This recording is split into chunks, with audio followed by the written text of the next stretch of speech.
Hello everyone, this is Jake from Down the Weeaboo Hole, and today we're going to be doing something a little different. Today we're going to be talking about chapter 999 of One Piece.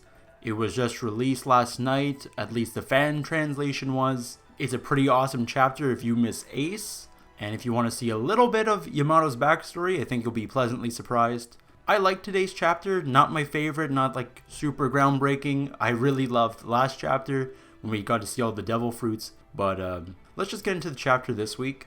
So the chapter begins immediately with the Ace and Yamato backstory. It has Ace and Yamato fighting. Kind of expected that. They both seem like hotheads. So Ace is looking for Kaido and he's not here at the moment. So his whole raid on Onigashima was kind of useless. So as they're fighting, Ace learns that Yamato's hands have been bound by Kaido. And then he tells her that we don't choose our fathers, which I never really thought about it, but they are very similar in that way, that Ace and Yamato kind of hate like the legacy that their father have. So that's a cool duality between the two that I just never thought of until this chapter. So good job, Oda. Then we have Yamato. I think it's kind of weird. I don't really see how she destroyed the dragon statue, but apparently she did. She makes a big exclamation that she wants to go to the sea and have adventures. So I don't know where I stand if Yamato is going to stay with Momonosuke and be a retainer, or if she's going to go with Luffy. I want her to go with Luffy because there's no females on the Straw Hat crew, and Yamato's super strong. We're getting to endgame. We need super strong allies on our ship, but at the same time, it would make more sense for her to stay in Wano with Momonosuke. Like she chooses duty over her own passion, maybe. Let me know if you think Yamato is going to join the crew or if she's going to stay with Momonosuke. I'm curious to know what you guys think about this. So then after Yamato hits the Kaido statue or the dragon statue, Ace does too. He like burns like the metal, and that's how it ended up like that from the previous chapter. Then we get Ace and Yamato drinking sake together. Cute little scene. Ace keeps talking about his little brother Luffy, and Yamato's like, okay, how many times are you going to tell me about your little brother? Which is a pretty funny scene. Just shows how much Ace really loves Luffy, which is heartwarming. And I do miss Ace. I think we all miss Ace. He was a fun character, but he needed to be in the story more, I found.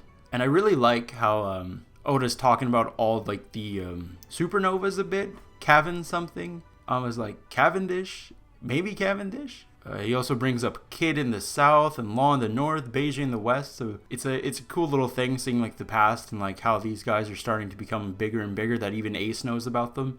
So after this flashback, we go back to Yamato and Momonosuke and Shinobu in present time. And then they learn that Yamato is Kaido's daughter. So Momonosuke and Shinobu are super freaked out. It's a funny little scene. I like it. But Yamato's like, I hate Kaido, so you don't have to worry. So that's a cute interaction. Then we quickly go back to Nami and Otama, and Otama learns that Ace is Luffy's brother, so she finally learns about that. Then we go inside the dome, where Marco and Brook and Robin and Zoro are, and Chopper. Maybe not Chopper anymore, I think he's making the medicine. And we got Marco trying to help Zoro reach the top to go see Kaido and Big Mom. So then we have a flashback with Marco, and it has Ace proclaiming that he wants to beat up Kaido and like surpass Kazuki Odin. And we learned that the Whitebeard pirates only learned about Odin's death like several years after the actual incident, and both Aizo and Marco want to go help Ace if he ever goes to take down Kaido, and both of them are here, so that's awesome. So after that flashback, we got King and Queen attacking Marco, and I believe Zoro's in his talons. I would like to believe that, yeah. Zoro's in his talons, so I'm guessing Marco's going to take them both on and let Zoro through to Kaido. That's my prediction. I don't think Zoro's going to fight King and Queen right now. And then we go back to Tama again, and it looks like she has a plan, so I'm guessing it has to do with her Dongo. So we'll see what that's all about. I'm thinking she might use her powers to maybe, I don't know, help defeat Ulti and Page 1, or maybe control all the other Smile Zone Devil Fruit users to like join their side for a while.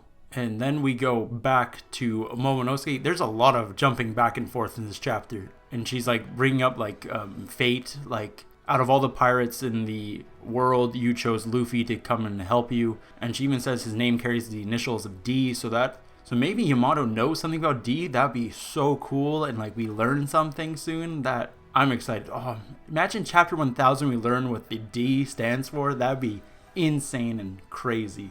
Then the chapter ends with Big Mom and Kaido, and it looks like the Scabbards have been defeated. We don't even see them, and I like that Big Mom brings up that they should capture Robin alive. It doesn't matter if we kill all the others, but they need to have Robin because she can read the poneglyphs, and I'm glad they haven't forgotten about that. So Robin might be captured again, and then that would be a nice duality with the original like pre-time skip timeline. So that could happen.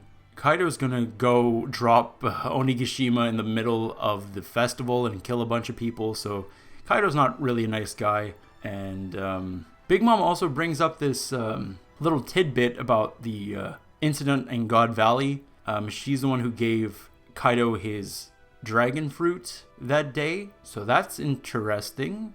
She calls it a fish fruit, which might confuse people. It confused me. I was like, does he have like another devil fruit? But I think she's just mocking him right now.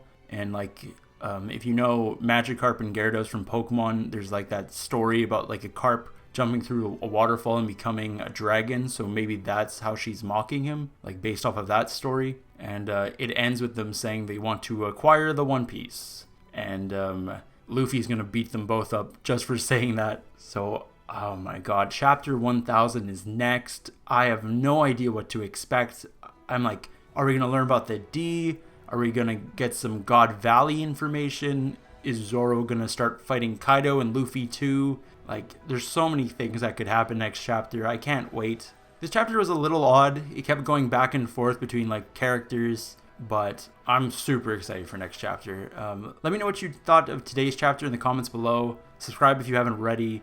Follow us on Instagram and Twitter, and join the Discord if you want to talk about One Piece or any other anime. Take care, everyone, and I will see you probably next week for chapter 1000.